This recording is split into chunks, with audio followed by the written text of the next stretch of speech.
이 책은 김성묵 장로님 온누리교회의 장로님이 쓰신 책입니다. 아버지 사랑합니다라는 책입니다.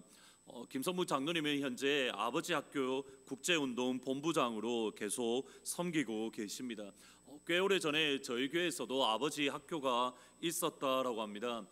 그래서 빠른 시일 안에 다시 아버지 학교를 저희 교회에서 가지려고 합니다. 왜냐하면 꽤 많은 어머니들이 왜 아버지 학교를 우리 교회에서 안 열어주냐고 계속 저에게 요청하시기 때문입니다. 동시에 빠른 시일 안에 어머니 학교도 빨리 가지려고 합니다. 똑같이 아버지들이 왜 우리 교회는 어머니 학교가 없냐고 저한테 자꾸 이렇게 요청을 하셔서 어머니 학교도 열 예정입니다. 사실 양쪽의 요청들, 그러니까 어머니는 아버지 학교를 요구하고 아버지는 어머니 학교를 열어달라고 하는 그 말을 들으면서 정말 우리 교회의 아버지 학교와 어머니 학교가 정말 시급하구나라는 것을 뼈저리게 느끼고 있습니다. 지금 보시는 이 책은 아버지 사랑합니다라는 이 책은 김성문 장로님 개인의 경험과 또는 간증과 개인의 그런 경험들이 있는 책입니다. 한 가정의 남편임을 또는 한 가정의 아버지임을 깨닫지 못해서 가정이 실제로 깨어질 위기 가운데에 있었고 그 위기 가운데에 어떻게 회복되어졌는지 이 책을 통해서 간증을 하고 있습니다. 조금 전에도 말씀드렸지만 김성묵 장로님은 아버지 학교 강사로서 섬기고 계신데 지방에서 강의를 하실 때입니다. 한 유명한 교수님이 자신을 붙들고 다른 어느 누구에게도 털어놓지 못한 한 고민을 이 장로님에게 말씀하기 시작하셨습니다. 30년 넘게 교수 생활을 해왔습니다. 그래서 논문 지도는 어떻게 하는지, 학점 관리는 어떻게 하는지, 교수들과 학생들과 인간관계는 어떻게 맺어가는 것이 좋은지 잘 압니다. 학교에 가면 저는 능력 있는 교수인데 어느 날부터인가 집에만 들어가면 무력감에 드는 겁니다. 도대체 내가 집에서 뭘 해야 할지, 아내와 자녀들과는 어떻게 관계를 맺어야 하는 것인지 도통 모르겠습니다. 이 고백의 사실을 읽는 순간 제가 정신이 번쩍 들었습니다. 이 장로님이 이분이 하시는 고백이 이겁니다. 학교에서는 분명히 내가 유능한 교수라고 모든 사람들에게 인정을 받는데 학생들과의 관계도 내가 어떻게 할지를 알고 또는 같은 동료들 교수들끼리 관계도 내가 어떻게 맺어야 될지 알고 있는데 분명히 학교에서는 능력이 있는데 집에만 들어가면 아내에게 어떻게 해야 되고 또 자녀들에게 어떻게 해야 될지 내가 무엇을 해야 될지 도저히 모르겠다라는 이분의 고백이 사실은 최근에 제가 가지고 있는 고민과 비슷했기 때문입니다. 교회에서는 적어도 어떤 목회자가 되어야 되겠다라는 그런 생각이나 큰 그림이 분명히 있습니다. 어떻게 해야 좋은 목회자가 되는지도 알고 있습니다. 물론 제가 벌써 이미 좋은 목회자 또는 여러분이 자랑스러워할 만한 그런 목회자가 되었다라는 것은 아니지만 적어도 이렇게 해야 교회에서 좋은 목회자고 이런 모습을 가져야 하나님 보시기에 바른 목자다라는 그 생각은 분명히 가지고 있습니다. 그런데 막상 집에 들어가면 어떤 남편이 좋은 남편인지 사실 잘 모르겠습니다. 어떻게 해야 할지도 사실 잘 모르겠고 집에서 어떻게 행동을 해야 될지 또는 무엇을 해야 될지 잘 모르는 부분들이 많이 있습니다. 남편과 가장으로서의 역할을 어떻게 감당해야 될지 여전히 오늘날에도 계속 씨름하고 있습니다. 가정에서 남편으로, 아내로, 부모님으로 또는 자녀로 우리는 우리 자신이 누구인지 또는 가정에서 우리의 역할이 무엇인지 잘 알고 있는 것 같지만 사실은 내면을 따지고 들어가 보면 잘 모르는 경우가 많습니다. 가정에 대한 정확한 그림을 저희들이 가지고 있지 않습니다. 제가 보기에 사실 오늘날 현대 가정에서 가정이 많이 위기를 겪고 깨어지는 이유는 우리가 누구인지 남편으로서 아내로서 또는 자녀로서 부모님으로서 우리가 누구인지 모른다라는 또 어떻게 해야 될지 모른다라는 사실에 기인한 것 같습니다. 이 시간을 통해서 하나님의 마음속에 있는 가정에 대한 설교도 그것을 다시 한번 점검하심으로 우리 모든 교회에 있는 가정들이 예수님의 은혜 안에서 회복되어지고 또 행복한 가정으로 세워지기를 예수님의 이름으로 축복합니다. 저희들이 이런 가정이 되기 위해서 먼저 생각해야 될 것은 왜 가정 내에서 관계에 어려움을 겪고 있는지, 각자의 역할과 위치에 대해서 왜 혼돈이 생기는지 먼저 근본 원인을 생각해 볼 필요가 있습니다. 하나님께서 이 땅 위에 지으신 기관은 두 가지가 있습니다. 하나는 교회입니다. 우리가 교회 주일마다 나오는데 교회는 사람의 필요에 의해서 세워진 그런 사교 클럽이 아닙니다.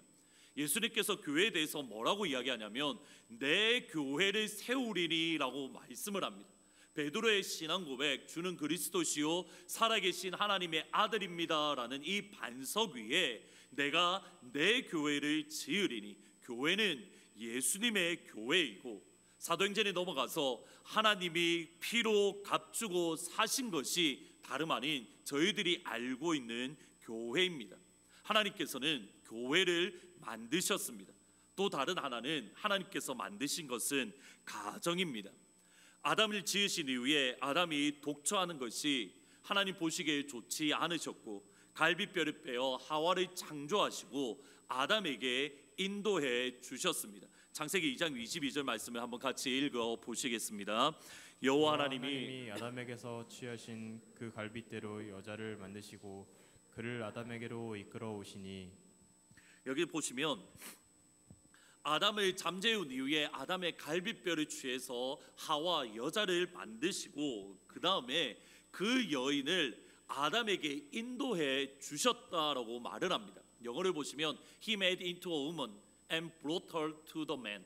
그 남자에게 하와를 창조하신 이후에 그 남자 아담에게 하와를 인도해 주셨습니다. 그러면 하나님께서 하와를 만드시고 하와와 아담이 서로 만나도록 중매하시고 하나님께서 직접 주례를 서셨다라고 한다면 아담과 하와는 천생연분이겠습니까? 천생연분이 아니겠습니까?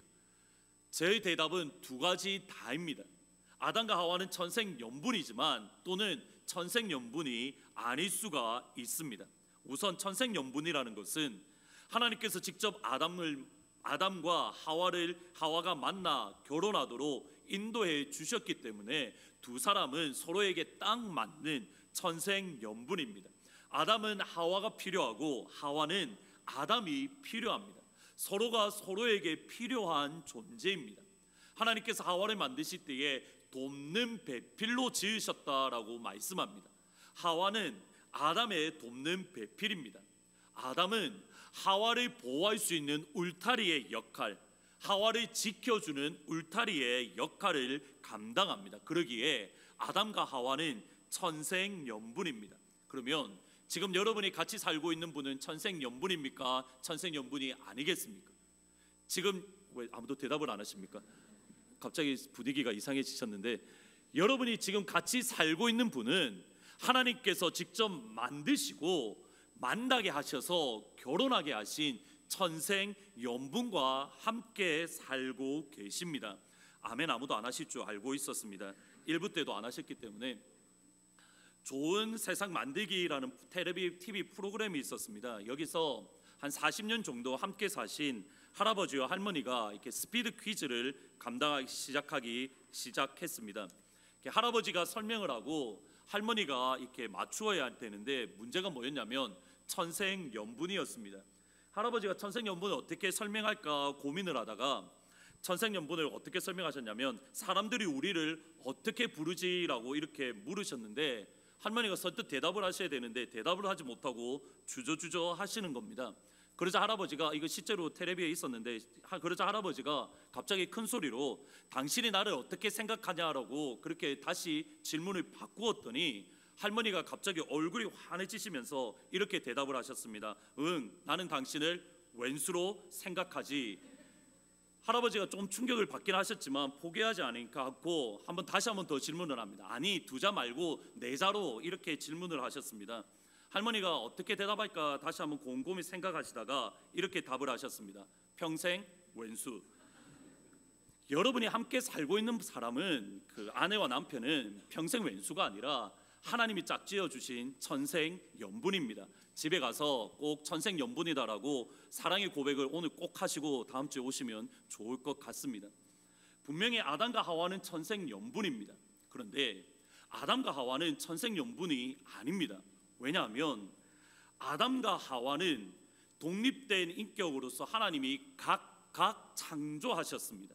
아담은 아담대로 만드셨고 하와는 하와대로 만드셨습니다. 그 말은 아담은 아담의 개성이 있고 하와는 하와의 개성이 있습니다. 두 명의 독립된 인격이 만나서 하루아침에 한 몸체가 될 수가 없습니다.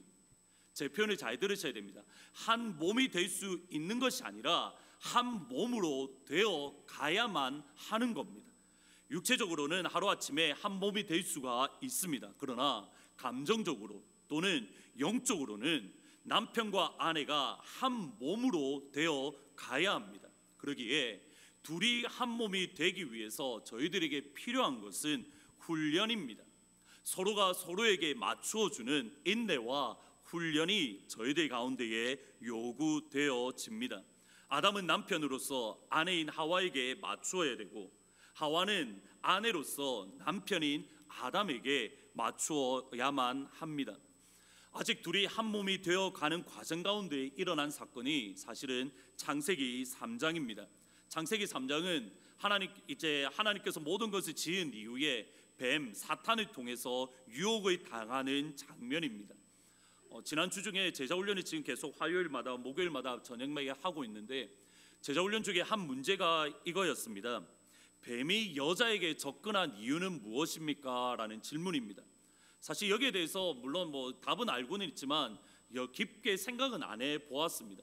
왜 남자가 아니라 왜 하와 여자에게 뱀이 사탄이 접근을 했을까? 사실 제자훈련 교재에서 원했던 답은 이거였습니다. 선악과를 따먹지 말라는 명령은 하나님께서 아담에게만 주셨습니다.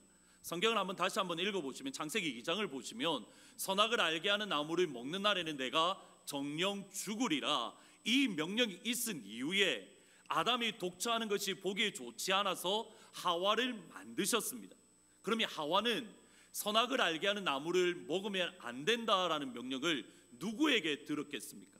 하나님께 직접 들은 것이 아니라 아담을 통해서 들었습니다. 그러기에 하와가 하는 말이 하나님의 말씀에 먹지도 말고 보지도 말고 만지지도 말라, 하나님의 말씀과 다른 표현을 더했던 이유가 여기에 있습니다. 하나님의 말씀을 직접 듣지 않은 겁니다. 그래서 제자훈련의 교재의 답은 우리가 하나님의 말씀을 직접 들어야 된다, 하나님의 말씀을 직접 연구해야 되고 직접 고민해야 된다, 이것이 사실은 정답이었습니다. 그런데 어느 정도는 일리는 있지만 저 스스로 100% 납득이 되지 않아서 다시 한번 잠잠히 생각해 보았습니다.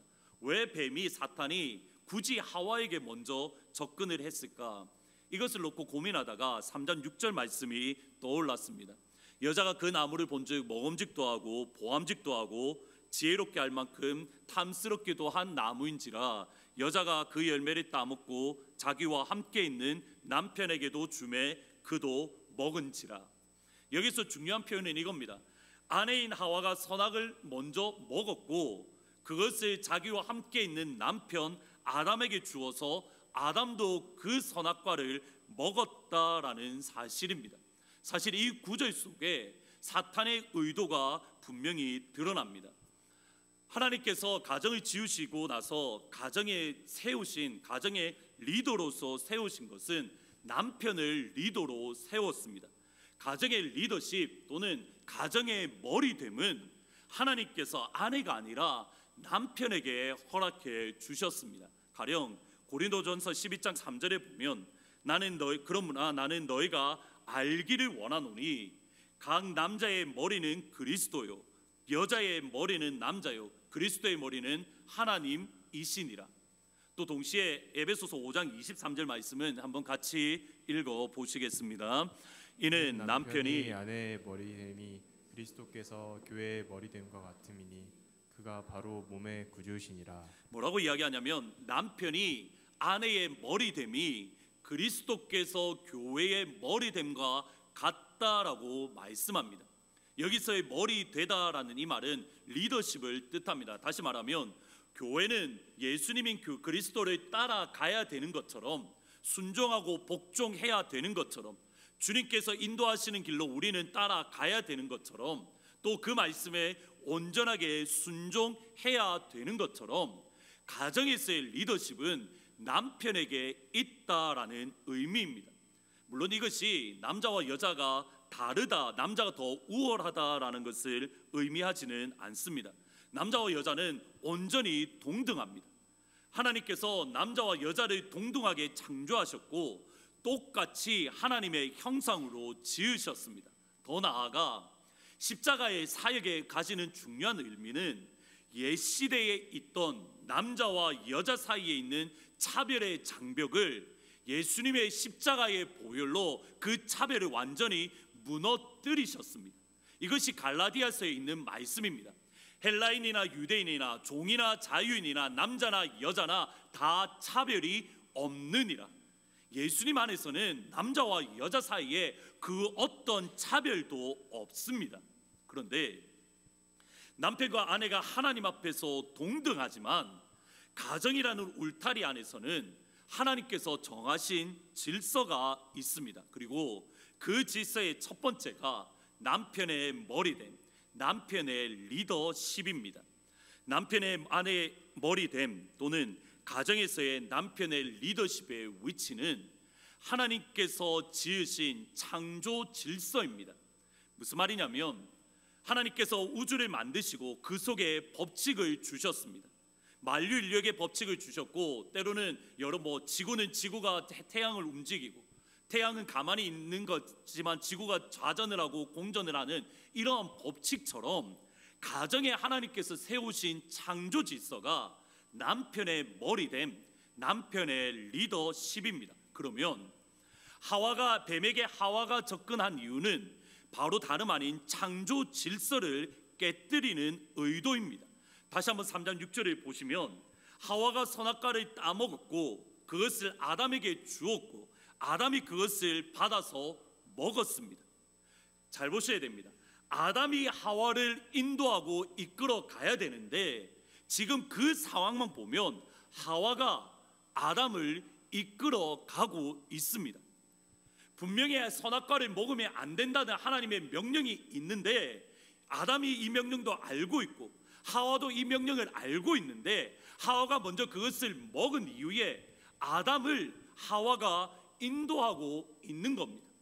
아담은 자신의 리더십을 하와에게 내어준 것이고 하와는 아담의 리더십을 빼앗아 간 겁니다.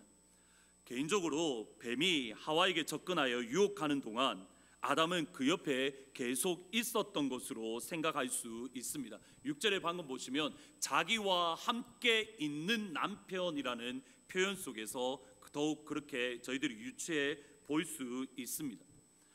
여기에 대해서 반대한다 하더라도, 아니 아담이 함께 있지 않았다 하더라도 하와가 선악과를 그에게 줄 때에 아담은 리더십을 발휘해야 됩니다.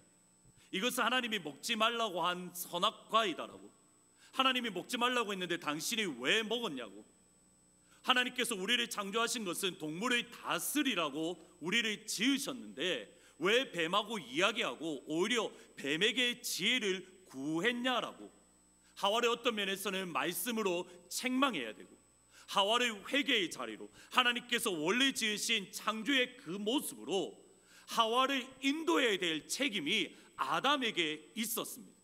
그런데 아담은 그 영적인 리더십을 발휘하지 못하고 하나님의 명령을 어긴 하와에게 오히려 이끌려서 똑같이 선악과를 먹었습니다.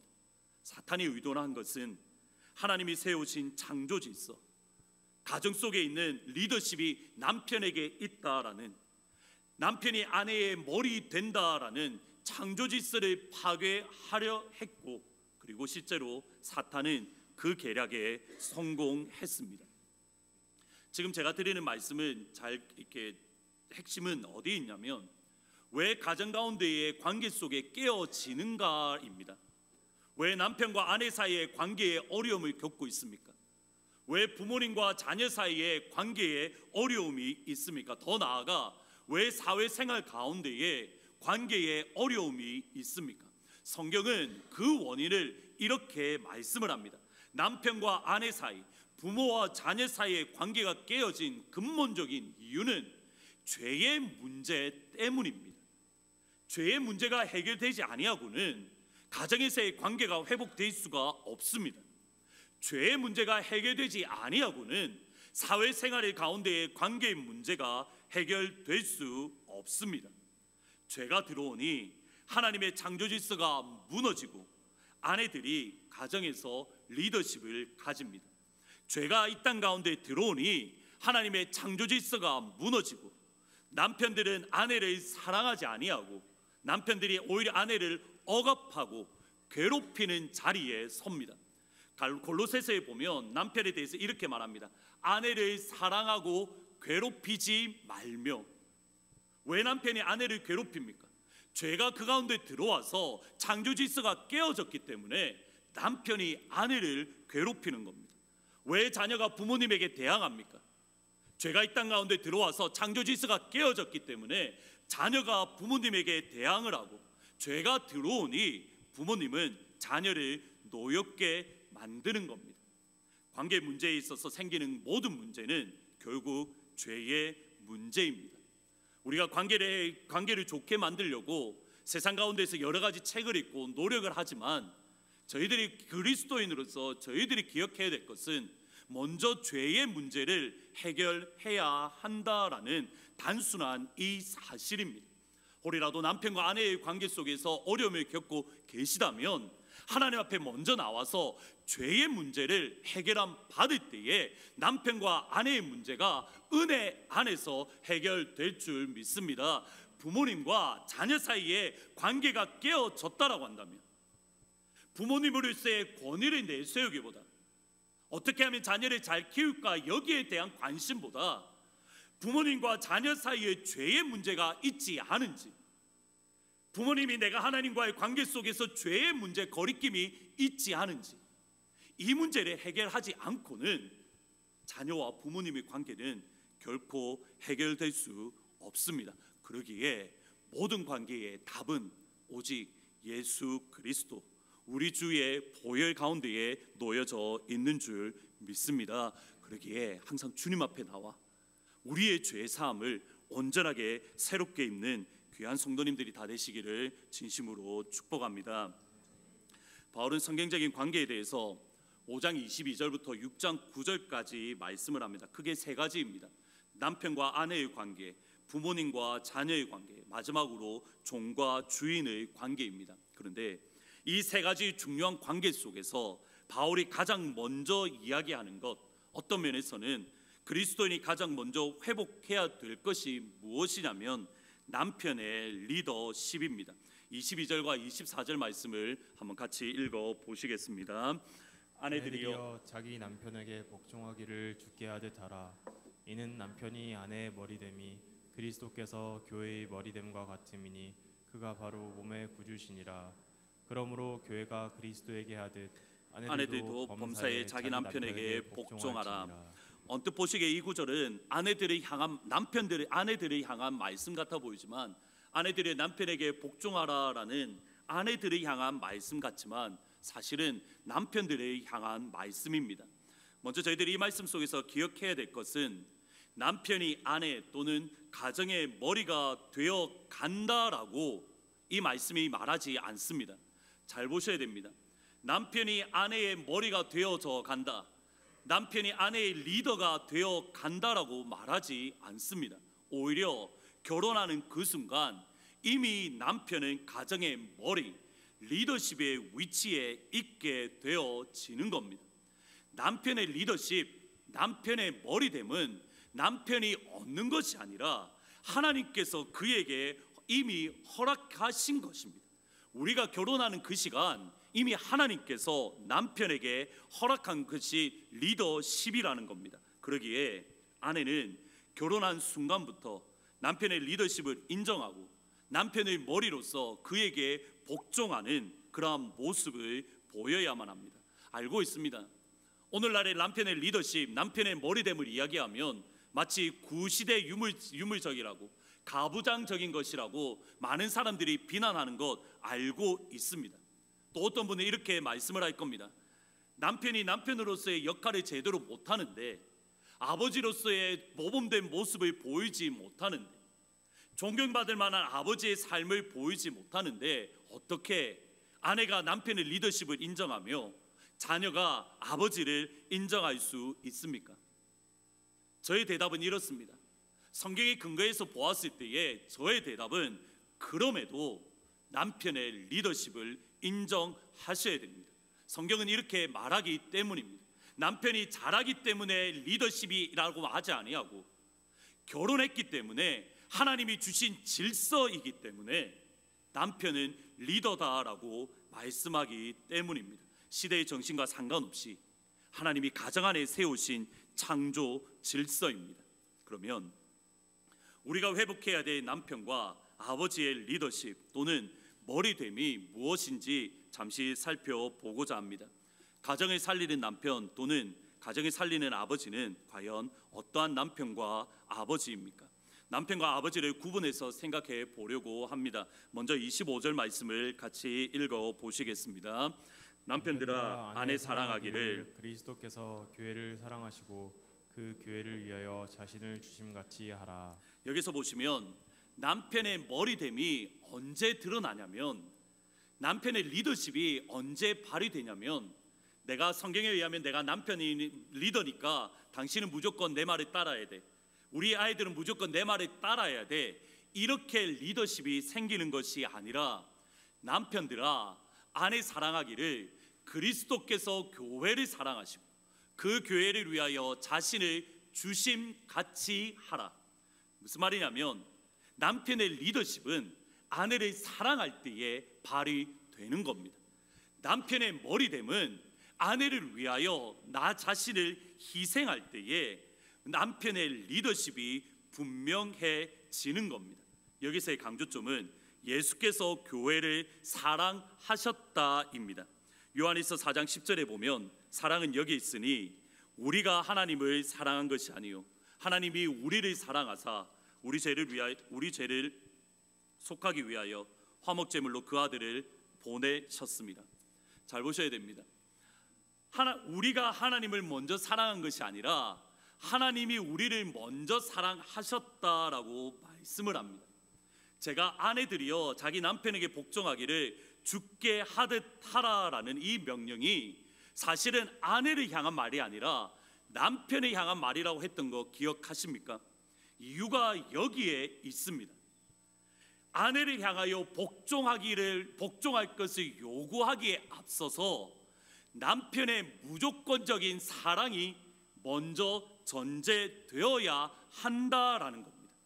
사랑은 여기 있으니 우리가 하나님을 사랑한 것이 아니요라는 이 말은 요한복음에 의하면 우리가 하나님을 사랑하는 것은 하나님의 계명을 지키는 겁니다.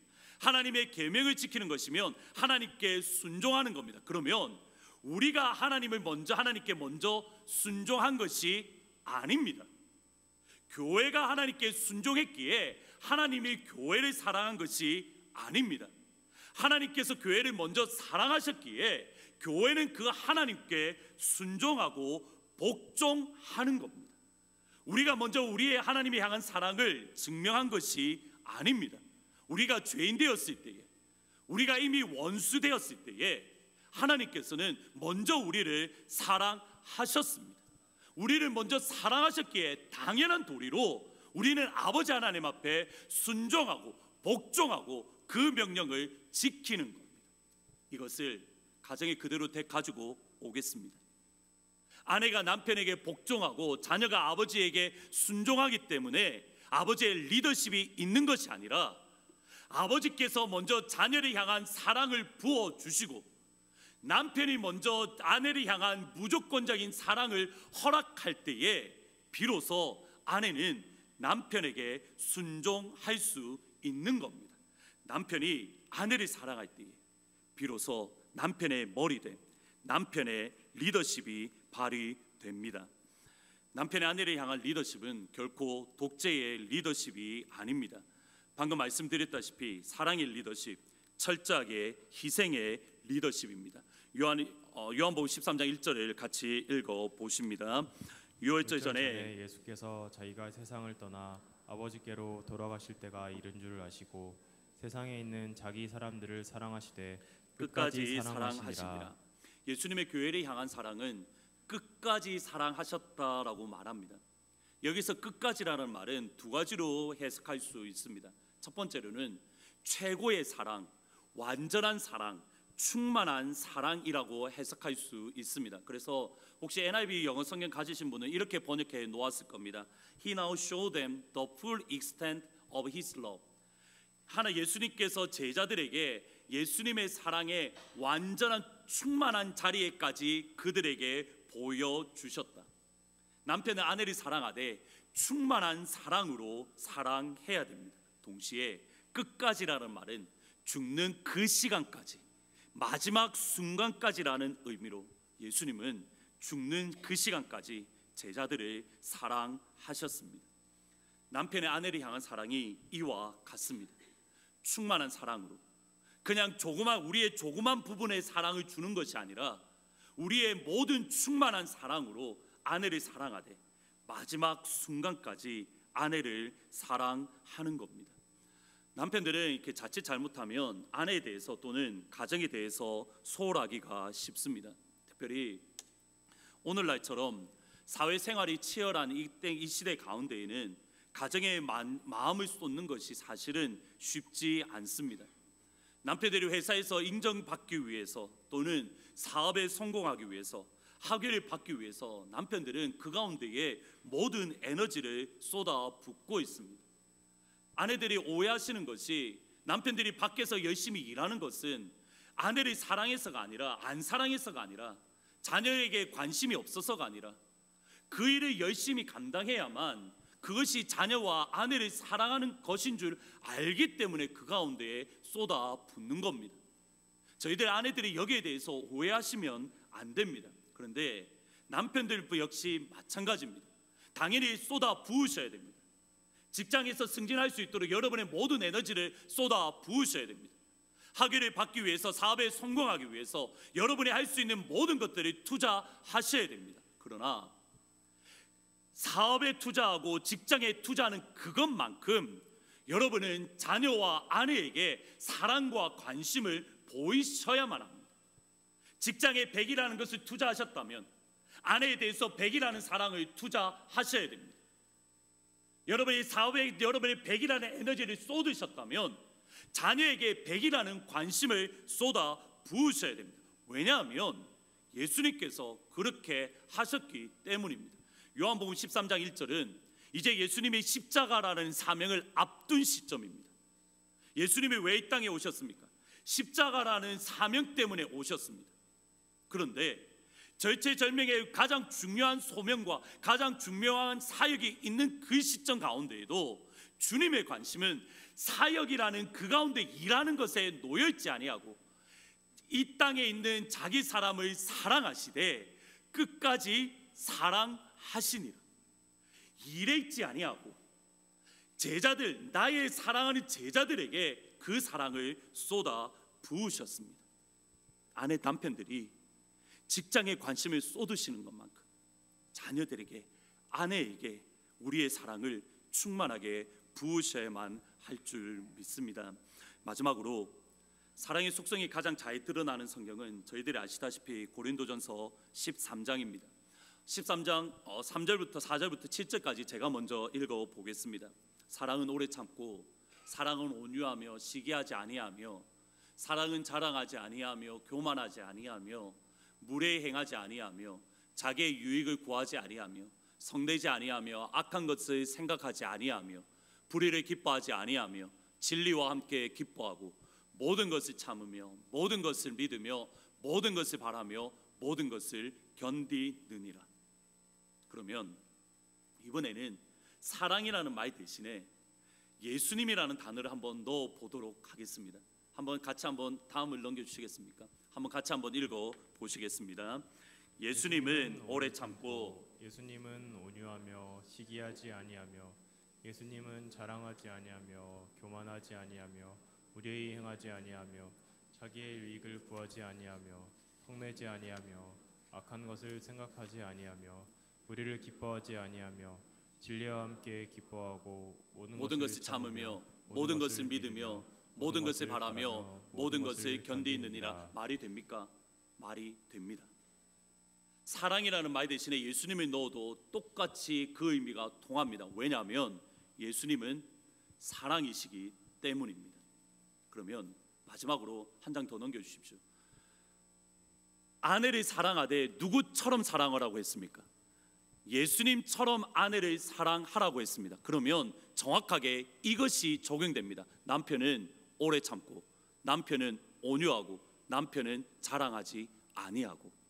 한번 1부 때처럼 한번 해보도록 하겠습니다. 아내들이 남편은 하면 남편 되시는 분은 오래 참고를 하시고, 아내들이 남편은 하면 아내들이 남편을 하면 남편들은 온유하고를 한번 해보도록 하시겠습니다. 지금부터 한번 해보도록 하겠습니다. 시작. 오래 참고. 마이크 하지 말아 보세요. 잠깐. 남편들 목소리 왜 그렇게 작아지십니까? 마이크 하지 말고 한번, 그러니까 녹음 그대로 되고 있으니까 한번 소리를 들어보도록 하겠습니다. 자기 남편 목소리 들리는지 한번 잘 들어보십시오. 예, 한번 다시 한번 해보도록 하겠습니다. 시작. 남편은 온유하며 시기하지 아니하며 자랑하지 아니하며 교만하지 아니하며 무례히 행하지 아니하며 자기의 유익을 구하지 아니하며 성내지 아니하며 악한 것을 생각지 아니하며 불의를 기뻐하지 아니하며 진리와 함께 기뻐하고 모든 것을 참으며 모든 것을 믿으며 모든 것을 바라며 모든 것을 견디느니라. 남편들이 이 사랑을 회복할 때에 가정의 머리됨, 가정의 리더십을 발휘할 수 있습니다. 다음 주 아내들에 대한 설교를 기대하셔도 좋으실 것 같습니다. 지구촌 교회의 이동원 목사님을 아마 잘 아실 겁니다. 이동원 목사님이 곧잘 간증하시는 것 중에 하나가 결혼을 하고 나서 사모님에 대해서 두 가지를 감사하신다라고 합니다. 하나는 목사님보다 더 많이 기도하는 사모님과 결혼하셨고, 또 다른 하나는 사람들과의 관계를 잘 맺는 것에 대해서 감사를 하셨다라고 합니다.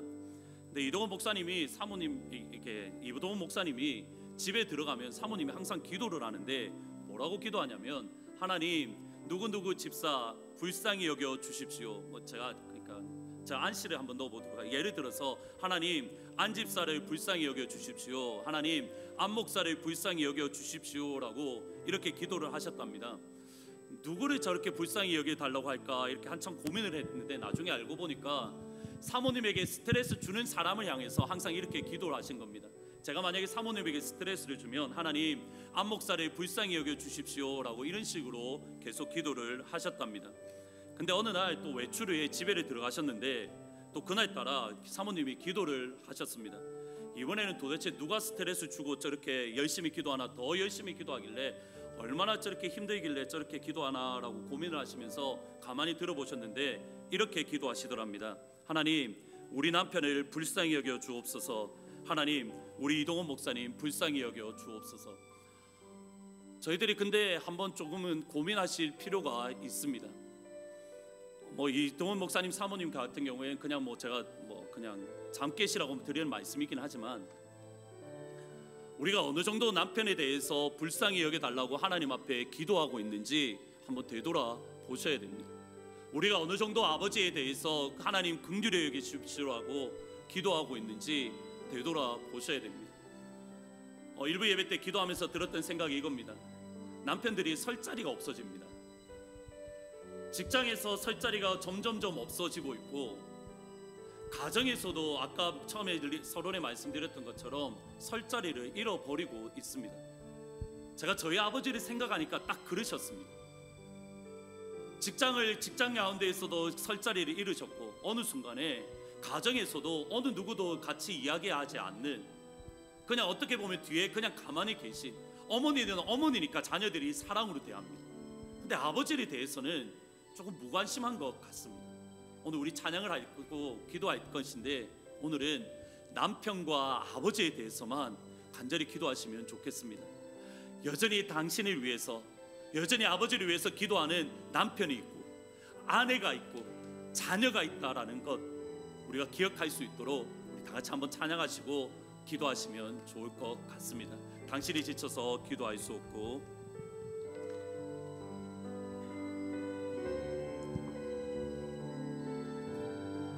당신이 지쳐서 기도할 수 없고 당신이 지쳐서 기도할 수 없고 눈물이 비물처럼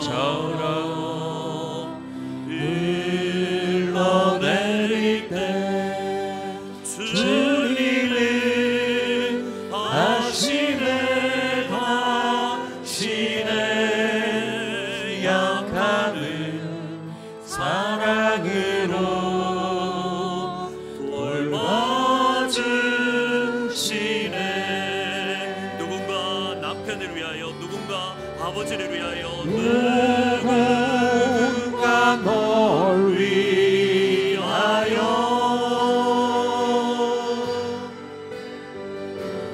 누군가 기도하네.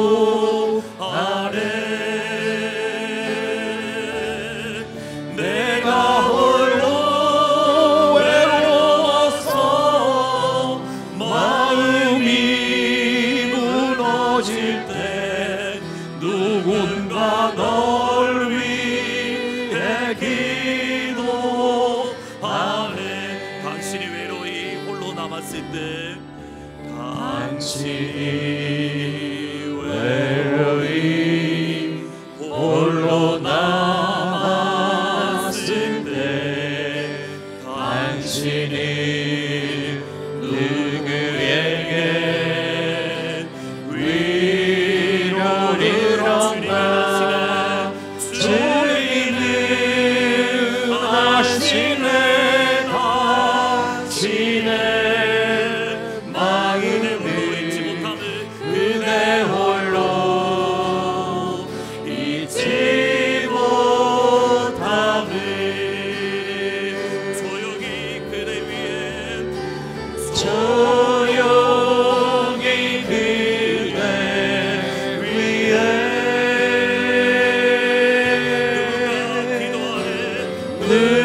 누군가 기도하네.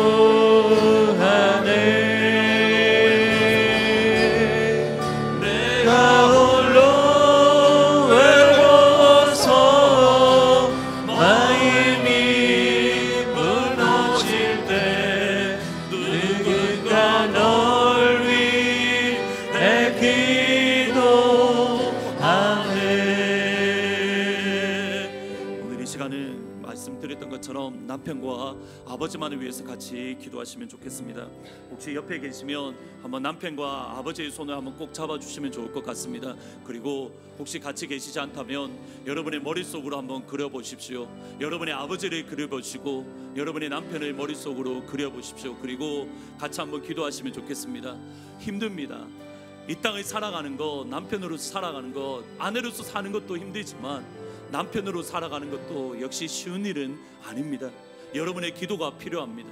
여러분의 부르짖음이 필요합니다. 오늘은 남편과 아버지만을 위해서 같이 한 목소리로 하나님 힘을 주십시오, 은혜를 주십시오라고 다 같이 기도하시며 나아가겠습니다. 기도하십니다.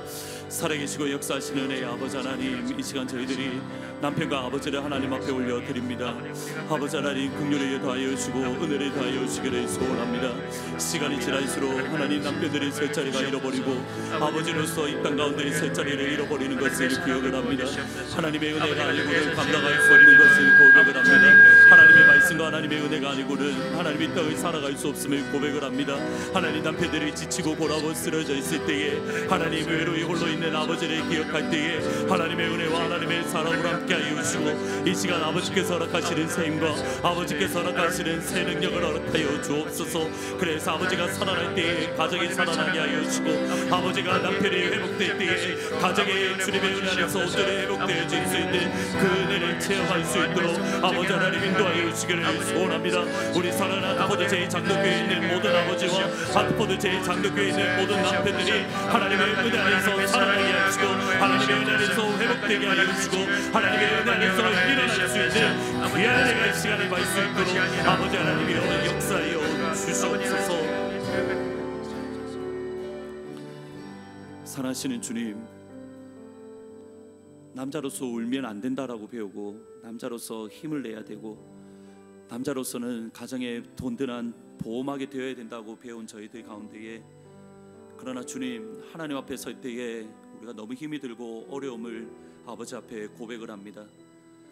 남편으로서 가정에서, 또 아버지로서 가정에서 점점 설 자리를 잃어가는 것 같고, 회사에서 여러 가지 어려움 가운데에 점점 설 자리를 잃어가는 것을 느낍니다. 하나님, 그 시간에 그럼에도 불구하고 여전히 우리의 아내와 우리의 자녀들이 여전히 우리를 위하여 기도하고 있다라는 그 사실을 기억하여 우리 하트포드 제2장로교회에 있는 모든 남편과 모든 아버지들이 다시 한번 일어날 수 있도록, 다시 한번 살아날 수 있도록 하나님 은혜 베풀어 주옵소서. 아버지가 살아날 때 가정이 회복될 줄 믿습니다.